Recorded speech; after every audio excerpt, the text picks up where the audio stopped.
I'm sure you've all heard of shifting left. And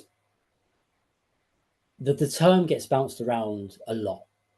I hear it most days in a lot of conversations about shifting left. But often when people talk about shifting left, they only talk about testing earlier in a cycle of delivering software.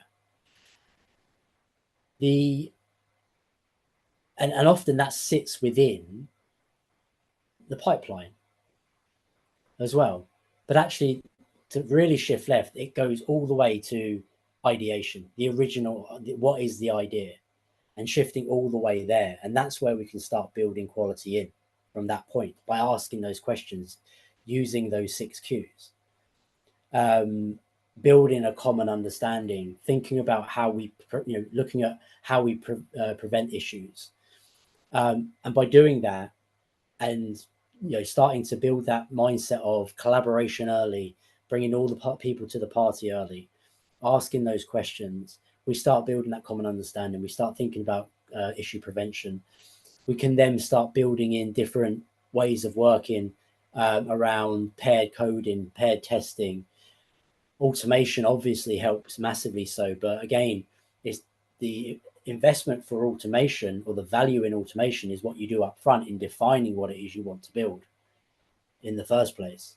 If you don't put that time in up front to get that common understanding, the automation may not be even testing the right thing. The tests themselves need to be of a certain quality as well. The code that we're writing needs to be of a good quality, etc., etc. So this is all the things that we should be thinking about when we're shifting left. It's not just about testing earlier. It's about all these components that make that make it up. And ultimately, if we're doing those things, we should start building in, higher quality. And then by doing that, if we're doing these things and our competitors aren't, we should start seeing a bit of a competitive advantage as well. We should start seeing higher frequency of releases. But not just higher frequency of releases, being able to ship things quicker, build things quicker, and hopefully, in theory, less, reverting and less fixing and so on. So for me, shift left isn't just shifting your testing and getting your developers to test.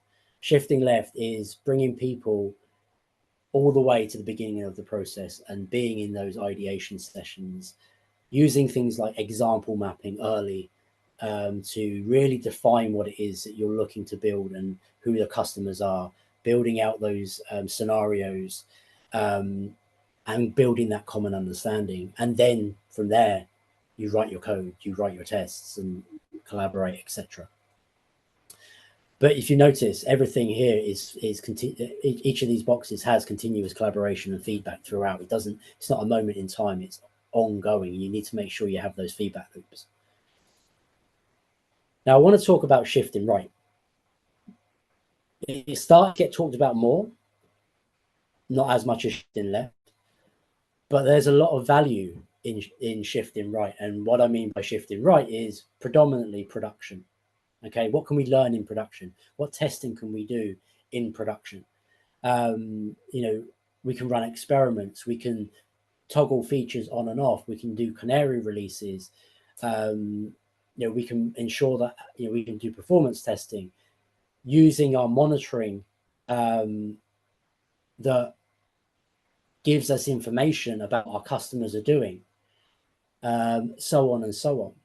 There's so much we can learn by using our production systems that tell us whether we're delivering we're delivering a quality product, but also can feed back in to ensure that we build a quality product through experimentation, as an example. Through releasing to a subset of customers to start with, we can get a feel for, is the thing that we built actually delivering the value we thought it would, or do we need to pivot? Rather than releasing it to 100% of customers, maybe we pivot and make some changes and then go again. And often that doesn't get used enough. There's some fear around doing this kind of thing in production. especially things like performance testing. A lot of people are concerned about doing performance testing in production because obviously the risk of taking down the production environment. Well, it is a risk, absolutely. However, if you've got the right monitoring in place, it shouldn't be a risk because your monitoring, your observation through that monitoring should give you insights as to how the system's performing. Now, if you don't have the monitoring, yes, I understand it. But again, it's a good way of understanding what monitoring you have and don't have as well. So I think that there's a lot more value in shifting right than I think people think about, and it's not done as much as it really should be. But those two terms, shifting left and shifting right, I generally don't use as much anymore, but I do use the continuous quality concept. So it's basically doing those things all the time and looping back round and taking the feedback in and iteratively improving and ensuring that we've got those continuous feedback loops, ensuring that we're doing, we've got continuous collaboration throughout, ensuring that people are coming together and utilizing tools and process and such like to basically do that shift left, shift right approach, but in a continuous way.